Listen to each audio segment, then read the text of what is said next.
Our gang of catastrophes has been taking over the wasteland one day at a time at a very fast rate. We're currently on day 82, rocking it out, and we currently have a gang of around like 20 gangsters in it. It's not too big, but it's not too small. The gang has had a lot of hardships to get to where they are, and they still have many to follow. In the last episode, we recruited some new heroes to join our gang, and then we trained them up to around level 40 for most stats. Now, our main gangster group, the top Gs, are making the trip through Vane and into Mongrel in search for anyone else worth recruiting. I originally had planned to go to the swamp last episode, but yeah, that didn't work out due to crashing, so Mongrel it is. Quick reminder to like the video and subscribe to get that subscribe percentage up, that would be sweet. Now over at Bad Guy City, our forces were pretty beat up. Now there's been a lot of recent check raids, and with more and more on the way, it's been very difficult to keep up with everything. Thankfully to our hero Chompy, the processor unit, because he was home and able to pick off a lot of these Czech berserkers, we were very lucky. As the rest of our gang, while they are pretty high leveled, they could easily be taken down once outnumbered. I also have refused to place down any walls, turrets, defenses, or like normal things you would do at a base, so that doesn't help. And like, I'm not doing a challenge or anything, I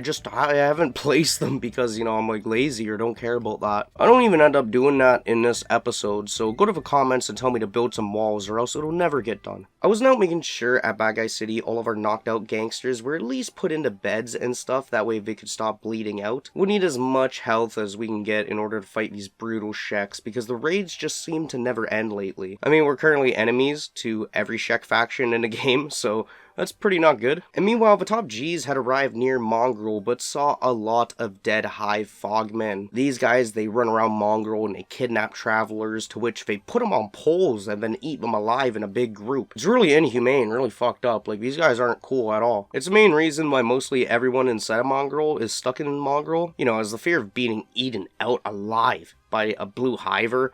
Yeah, that's a fate worse than death. I can respect that. There's a stray shinobi guard who was just outside of the walls, and he was fighting over a dozen of these blue bastards just by himself. And even though B01 is a gangster leader, he can't just allow savages to take control of Mongrel or any other city. So B01 and his group ran towards the guard and the Fogmen and began to join in on the battle. Now Fogmen, while high in numbers, they're actually really weak. Like, all you need to do to kill them is hit an attack that does 100 damage or more. The gangsters quickly took down these Fogmen, as well as some other ones that were near in the distance, and this ended up wiping out a Fogman camp off of the map. And with that taken care of, the gangsters felt astonished that nobody can leave Mongrel. I mean, how weak of a pig shit do you gotta be? If you just went out with sandals, you'd be faster with them because of a 1.1 athletics boost. Either way though, the gang went inside of Mongrel, as first they needed to go to an armor store. Now, I accidentally went into the boot trader's shop, which, interesting fact, after like 600 hours, I never knew this place was called the boot store. I've always called these places with the little guy with the backpack, you know, the map shop or the backpack store, shit like that. Who would have guessed it was a boot store? Anyways, going into the armor shop, they had a few pieces of medium armor that were worth taking and buying. Also got some pants for Cat and Orta, as they still didn't have any from the last video. And then also upgraded everyone else's armor until I felt like there really weren't that many better alternatives left. The gang were straight pimped out. I mean, it might not be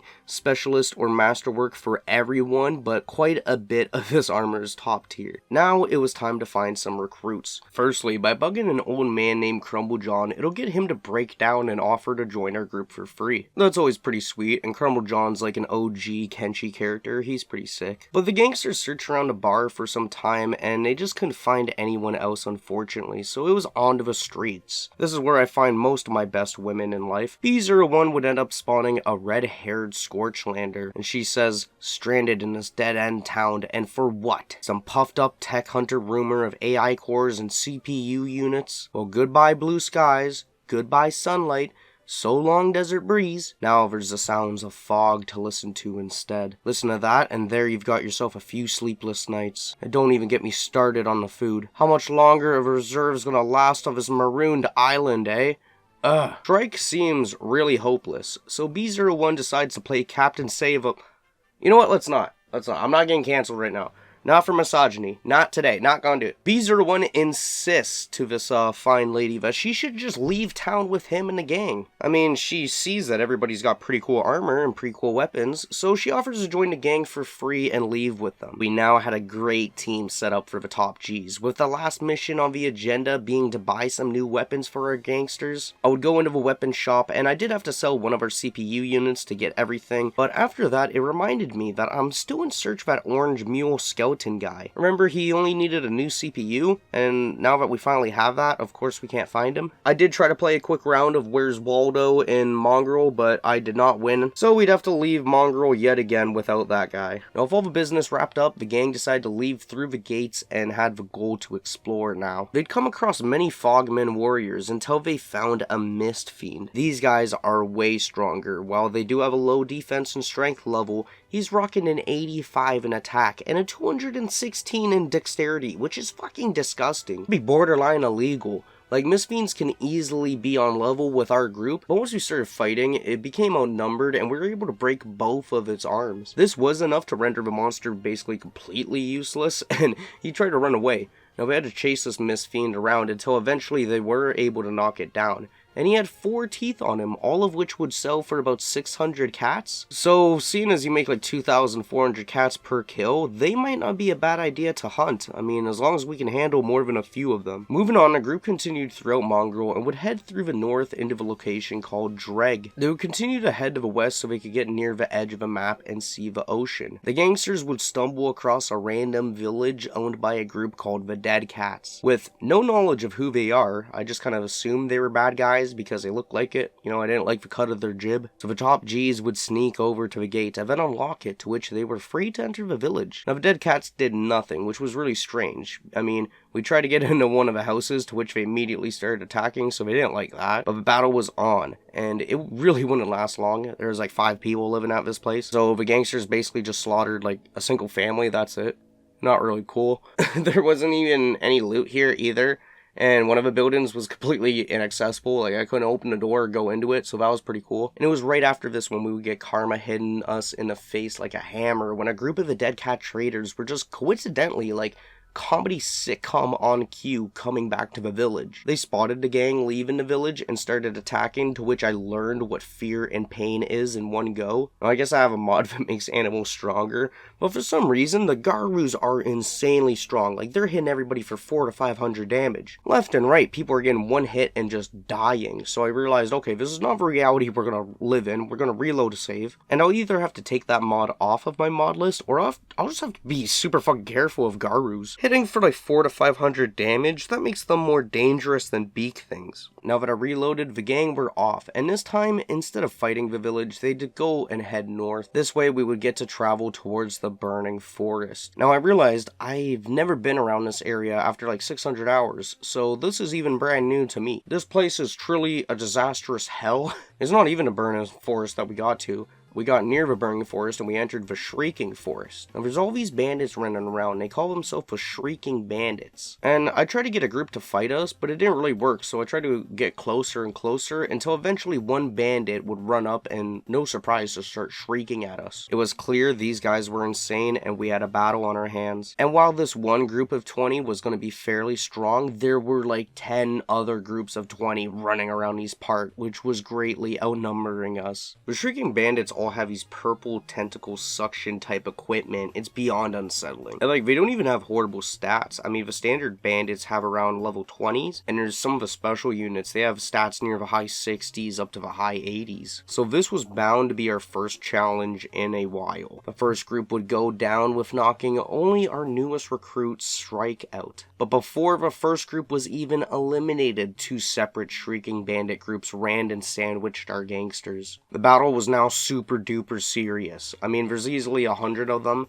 and there's less than 10 of us. Even Zagan with a super ability, he was unable to make much of a difference, as a majority of the group was getting knocked down. It came down to there's about 20 bandits left between B01 and Zagan, but then another group just happened to run in and join the fight. So now B01 was just completely surrounded by enemies, and he was the only one left awake still to fight. The other gangsters would all rise fairly fast off and on. No one wanted to give up just yet. All of that toughness training burning their their crotches near the fire didn't prepare them just to lie down for the entire fight. So even knocked out and bleeding, they weren't going to let a bunch of purple freaks get the best of them. That's when a legendary bandit appears, someone named Red Howler. He has way higher stats than any other gangsters, and he immediately starts by attacking B01, who at this point has a broken left arm, so he can't even use his main weapon. He's resorting to using his shitty secondary weapon. Zagan would also be knocked out for the first time in a long time in the playthrough. Meanwhile, it was mainly Toro, Orta, Beep, Cat, and Yuman. They would all be rising back to back and then falling after some time. Each would manage to take out a few bandits each time they arose, but it was just a matter of surviving now. B01 attempts to bring the bandits elsewhere, but they're now faster than him with all of his injuries. Even Beep and others were struggling to get up, as there were numerous bandits watching them, making sure it was impossible to get up or make an escape without being hit in the back. B01 was down to using one arm, and he had about 30 or so bandits still around him, with other groups running around the area. Even with B01's high defense and him blocking a majority of the hits, just with the odd one hit slipping through, it left him with rarely any time to attack or fight back, as most of the time he was spending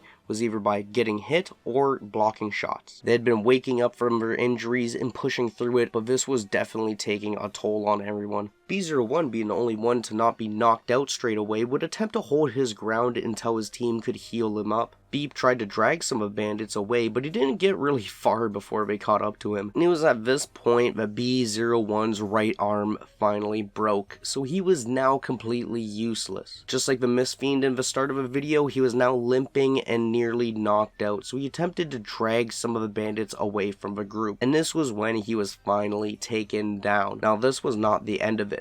The rest of the gangsters needed to try and not be spotted each time they'd wake up to try to heal someone. But of course, every time they'd end up getting caught and a bunch of bandits would spot them and start attacking. This only left more injuries on our gangsters and made it even harder for us to recover. One by one, the bandits would sprint in like zombies, just beating the shit out of our gangsters until around 12 o'clock when Nameless would die on the battlefield due to his injuries. This was not good at all. I mean, we had just recruited Nameless in the last episode, and a poor guy didn't deserve that at all. Bandits were just making this such a hard task. I mean, even though Zagan woke up, he was using his super ability, but one by one, the bandits just kept on getting closer and closer to him, beating his attack. Cat woke up, he would start to heal the group, and people others would then try to distract whatever bandits there were while he would repair the skeletons. It was nearly 10 o'clock, but the bandits were more dispersed finally, and the group was starting to wake up. With everybody at least awake and healing each other, this gave them a way better shot if another bandit group walked by. This is when all of a sudden Chompy, all the way from Bad Guy City, arrived at the scene. Now, even though unfortunately we were too late to save Nameless, the group was now much more safe, as Chompy was there to assist them in any more future attacks. And so the gangsters would heal up and then pick up their wounded, so that they could finally try to get on their way. And while they had taken down nearly 100 shrieking bandits, they did lose a gangster in the process. And for one gangster, there is no amount of bandit lives that can replace it. So on day 84, near 5 o'clock, the group would begin their journey to go back home to Bad Guy City. While they wanted to fight more, the entire group was beyond injured and needed desperately to go home to heal. They also now needed to set up a grave for their now dead friend named Nameless.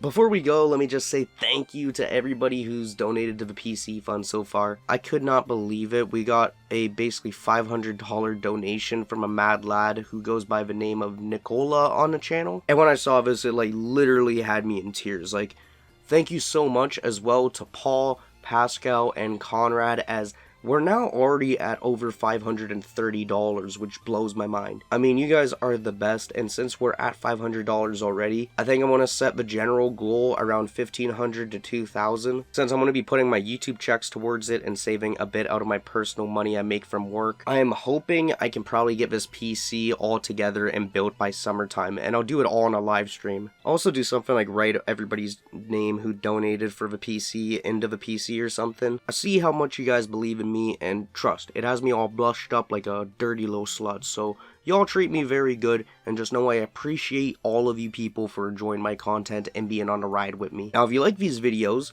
make sure to subscribe to the channel and like them, or else everything I just said doesn't mean shit and you need to get out of here. No, I'm just playing, but if you guys want, you can follow me on my other social media as well. All the links are in the description below. And anyways, as always, I hope you guys enjoyed the video, and I'll see you in the next one. Peace.